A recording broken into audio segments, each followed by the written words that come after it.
الموجز الرياضي. أسفرت قرعة دوري الدرجة الأولى لكرة القدم للموسم الرياضي المقبل عن مواجهتين مرتقبتين في الدرجة الأولى، حيث سيلتقي فريق الرفاع بجاره الرفاع الشرقي، في حين ستجمع المواجهة الثانية بين فريق المنامة صاحب المركز الثالث في الموسم الماضي مع الأهلي العائد إلى دوري الأضواء.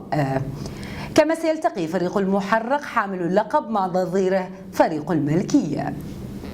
هذا وأقيمت قرعة مسابقة كأس الاتحاد المشتركة بين فرق دوري الدرجة الأولى والثانية، والتي ستكون بكرة الموسم الجديد، إذ من المنتظر أن تنطلق منافستها في مطلع سبتمبر المقبل. انطلقت تدريبات منتخبنا الوطني الأول لكرة القدم في مرحلة الإعدادية الفعلية في المواجهتين القادمتين أمام كوريا الشمالية واليمن يومي 3 و7 من سبتمبر المقبل في الجولتين الثانية والثالثة من التصفيات المؤهلة لكأس العالم 2018 وكأس آسيا 2019، حيث شهد التدريب الأول حضور 19 لاعبا من أصل 28 لاعبا ضمن القائمة.